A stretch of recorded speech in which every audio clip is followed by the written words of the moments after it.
Welcome to the Father David Homily Podcast, a part of St. Anne's Catholic Church in Richmond Hill, Georgia.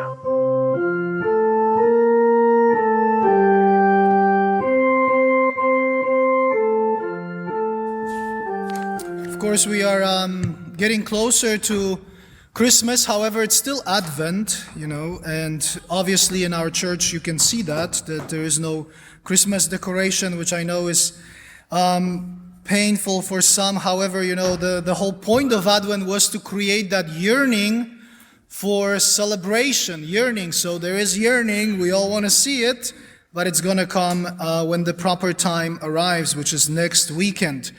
Of course, the herald of Advent is John the Baptist, who's been mentioned almost every day in our readings, and we want to continue focusing on him. And his message was, prepare the way for the Lord. And really it is the whole point, that we resist the pressure of the world today, because, people come and say, Father, it's supposed to be this joyous time. It's supposed to be peace and joy, and all I'm doing is running around, trying to buy things, standing in lines, being tired.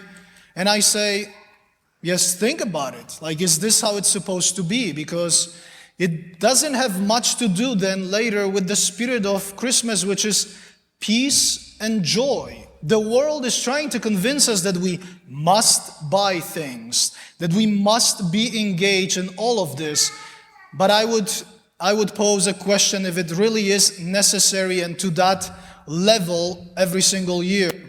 And then we end up sometimes at Christmas time just tired, exhausted, or even, after a fight with a spouse, because not everything was the way it's supposed to be. Instead of enjoying the Christmas season in a way we are invited to do, which really is to prepare our hearts, because the greatest gift for Christmas is Jesus himself. He is making a gift of himself to us. He says, take me into your home as that baby Jesus.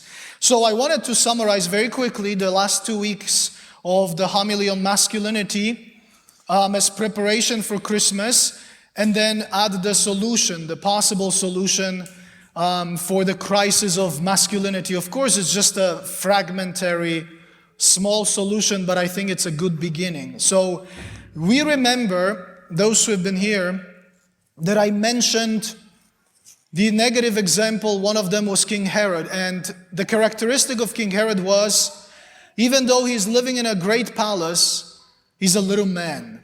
Because when there is a party and he drinks a little bit and he sees a girl dancing, he's willing to sacrifice half of his kingdom, which is half of his people, and give it to the girl that dances.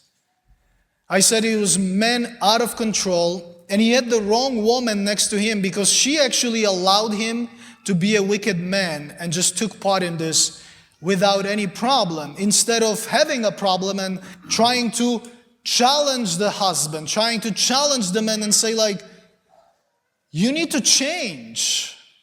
You need to change. Challenge is part of loving people. And that was missing. And of course, the opposite to Herod was John the Baptist, the man in control, the man who's living in a cave, not in a palace, doesn't have beautiful robes, but is manly. People come to him because he is a man in control. People trust him because he is willing to die for what he preaches. They trust him because he's willing to suffer, and they see it when he's being arrested. They know John was something special, and I'm sure they were devastated when John was taken from them, because now they come into the desert and there is no voice telling them how to live. And he was that voice, and he was okay with being just that. He was okay with just being a servant of Jesus, the lowest of lowest, saying, I'm not even, worthy to untie his sandals. And it was fulfilling to him, and it was inspiring. The next one was the man who was willing to be vulnerable, which I gave the example of Rocky from the movie Rocky. Why? Because he's a fighter. He looks manly, but he's also very vulnerable, very much in need of the approval of his wife, which is a beautiful thing that when he sees he's doing something without the approval of his wife, it makes him unhappy. And that's how it is in marriage, I'm sure.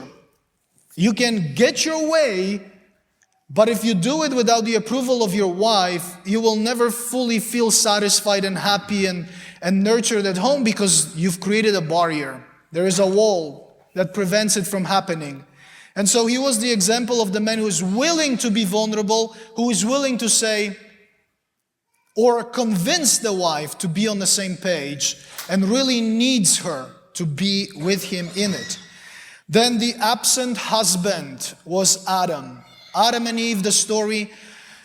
And I showed what happens at home, in the land, in the parish, I guess, when the husband is not where he's supposed to be, doesn't pay attention to what's going on at home, doesn't raise the children properly, doesn't form them. There's formation needed in all of us, and he's absent. Maybe there is a baby born, and I've seen situations like this.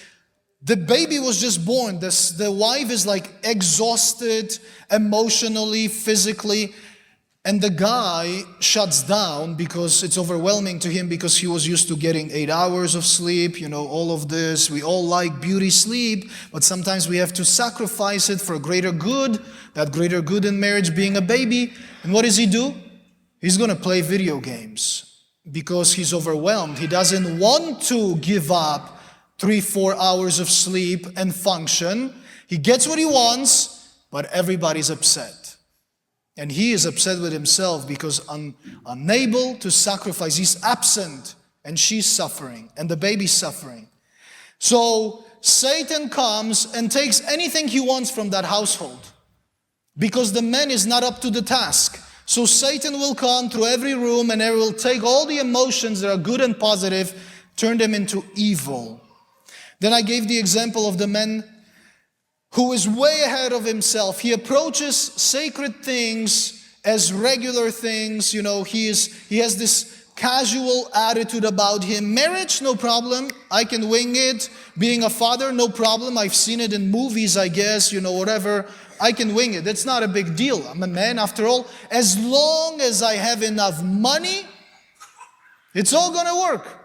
Well, Eminem was the example. He himself gave the lyrics. He himself talked about it.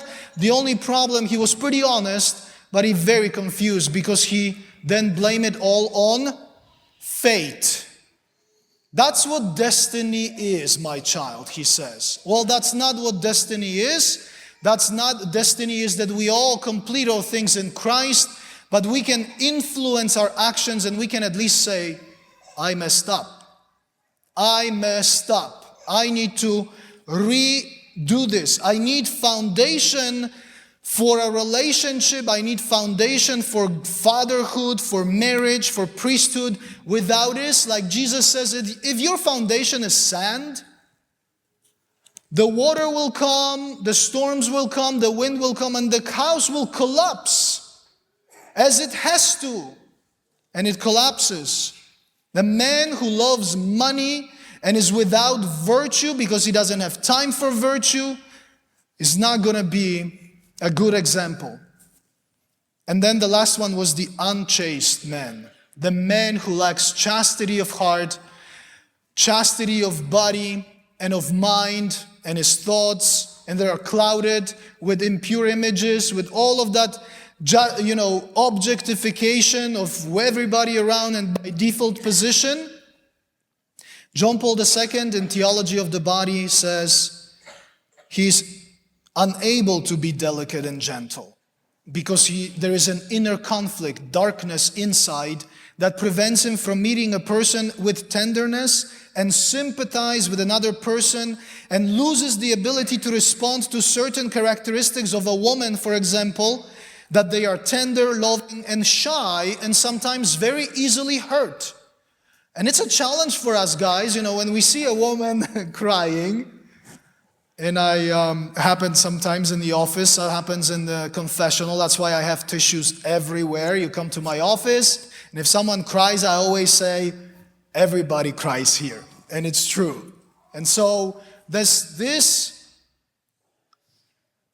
is a challenge for us. How do I react to a crying woman? Right? When my mother was crying because of me, I wanted to show I'm still right, but inside I'm just like, I'm a horrible person. Like I did it to how can I now go and pray to the Blessed Virgin Mary and like I'm a good Catholic now when my mother is crying because of me? If your wife is crying because of you, can you really come to the lady, bring her flowers, like it's all good, I'm going to dress up, I'm going to present myself, and the wife will, play along with me because we need to be the perfect family. And then it all crashes down. So masculinity is the ability to lay down one's life for a cause, for your wife first. Remember, the sacramental marriage secures the relation. First your wife, not your children. First your wife, then your children. If that is not secured, the love is disturbed right here. I love you, son, and I love you, daughter, but our mother is like upset with you. So that's nice that you love us, but like she's upset. So you need to fix that first so for us to feel like it's all good. Very challenging things. And so another issue that is presented before the solution is this. And it's a recent one that I just kind of thought about in conversation with my friend. Lack of proper encouragement. Many of us, men, simply don't have the proper encouragement. Maybe because we are coming from home when there was no father. Like in my case, like he was not present. Maybe we are coming from home when the father was absent most of the time. Maybe we are coming from one who didn't know how to engage with us, which happens, and didn't talk to us. And we are like teenagers, now we are 20, 30, and then he starts like, hey, how are you doing? Like, well, it's good that you're asking, but it's been 30 years, And so we are lacking this encouragement that looks like this. Man, I believe in you. I love you. You can do it. You are strong enough. I challenge you, and I need to... Why do we challenge people? Do I challenge people because I want them to feel small? Or do I challenge people because I know there is greatness in them, it just has to come out?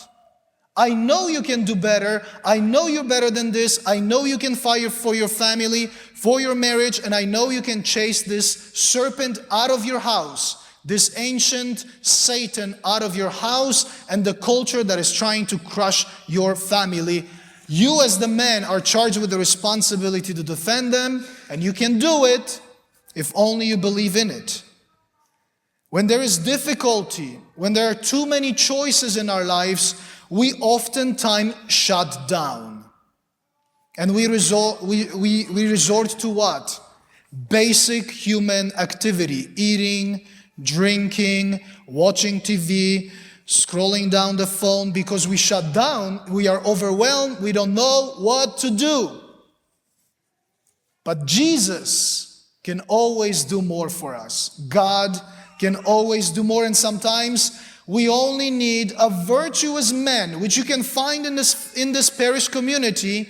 We are trying to create this group of men who could be that support group for other men and accountability partners. Look for them in the Catholic community. We're trying to create a Catholic environment because we understand each other in front of the Eucharist, Jesus. Look for men who are virtuous and stay away from those who are leading you to vice. Sometimes you have to sacrifice people to grow in holiness.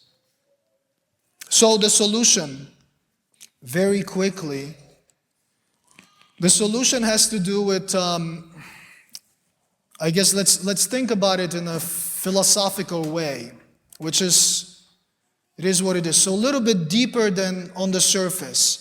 There is this philosopher, Plato, right? He wrote the famous work, Republic. And everybody has to study him. when we are studying philosophy. And we all had to do it as priests, 3 years of philosophy or 4 years, and then theology in order to understand concepts. And he talks about, in the Republic, he talks about the ideal city. So you think about ideal household, ideal relationship with God, with people. And in this ideal city that he describes, men are interested in only one thing, and that is doing good for the sake of good.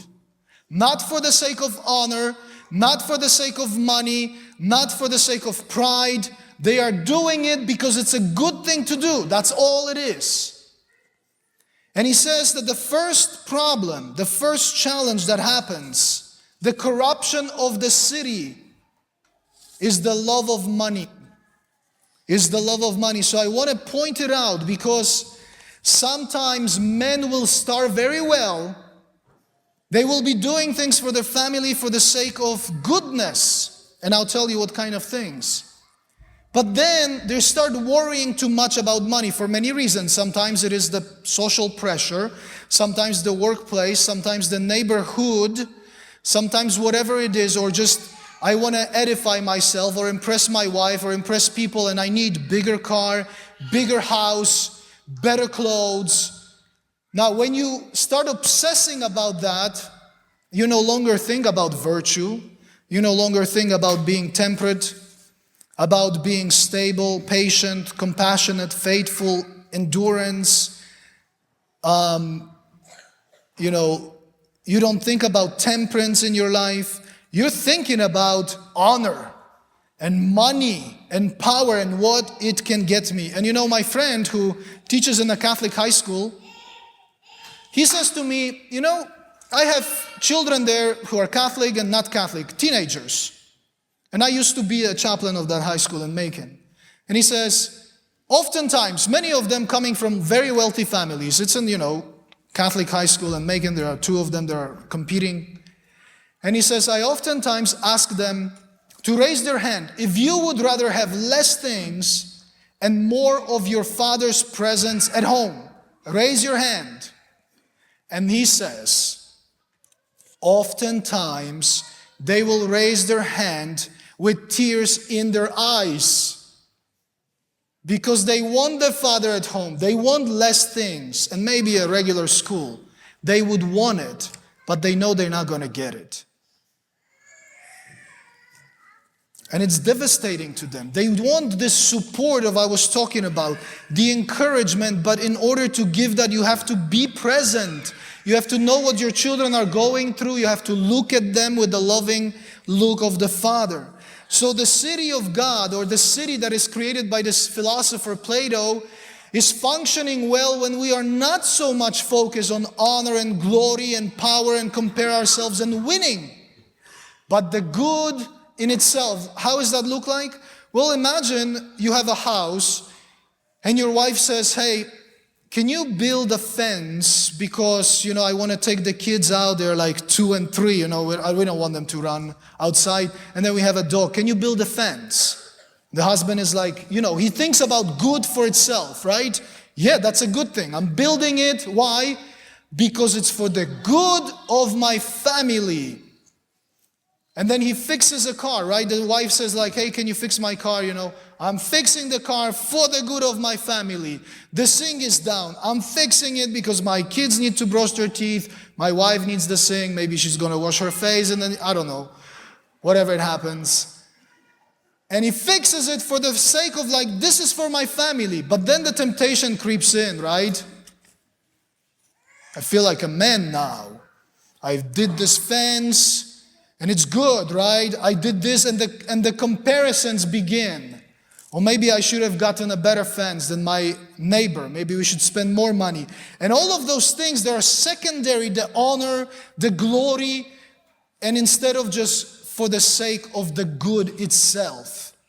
And it leads sometimes to the situation when we are unable to lay down our life. So the wife asks you to stay at home, and you had plans to go out with your friends, have a beer, And you've been waiting it maybe for 2 months, maybe for 3 months, maybe 5 months. You haven't been able to leave home because of children and duties. And then the night comes when you're going to leave home and she says, honey, could you please stay home? I really am not feeling good.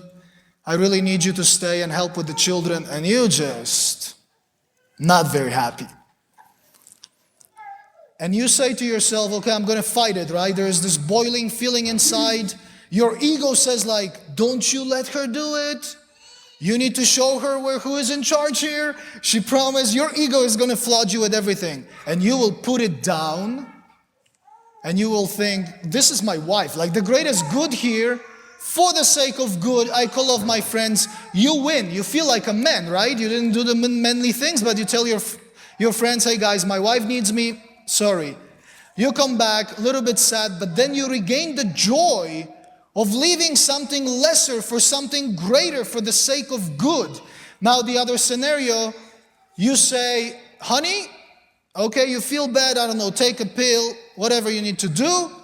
I have promised the guys, I am the one who needs to be there. I've been waiting for all these months. You are leaving.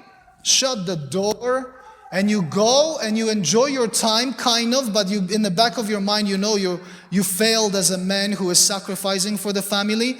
The guys pat you on the shoulder.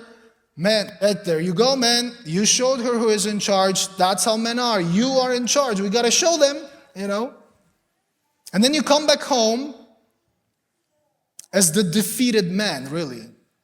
Defeated man, and now look at your wife who is upset with you. You're going to have a week of silence or 2 weeks, or I don't know how it works. It depends on, many things. And what's going to happen? And then your ego is the only winner and everybody else is the loser because you cannot lay down your life. Now, when you practice this, the goodness for the sake of goodness, everybody will benefit. And you will not be a child anymore, not a boy, but you will grow as a man in masculinity. You know where your place is and what you're supposed to do. And so guys, ladies, gentlemen, brothers and sisters in Christ, there's so much more we can go through. I just wanted to paint an image of the state of masculinity and false masculinity in today's world and point out some solutions, some ways of thinking about relationships and sacred things like marriage, like fatherhood, like influencing the society. And really, guys, we are created in our nature to be knights, like the medieval knights, to fight for a cause, to defend the reality that is good. You are the one who's supposed to fight for your family and protect it from the evil influence of the world. You have it in your nature. You defend your wife. You are the one who says, I'll take care of the serpent. You get into the house. You form your children. We're going to kneel down. We are going to go to church. You tell your wife, you don't have to fight with our teenage boy or teenage daughter. Let me take care of this. You and you to church. As a father, as a man. If you leave it to the woman, then who is in charge? Who is the man? Who is the man? So I leave you with this. If you feel overwhelmed, if you feel like it's too much, if you feel you need time, 2 Chronicles 7. So we invite Jesus, who laid down his life for all of us. And it was difficult for him, we know from the garden where he was crushed. If people who are called by my name humble themselves and pray and seek my face and turn from their wicked ways, then I will hear from heaven and I will forgive their sins and I will heal their land. Amen.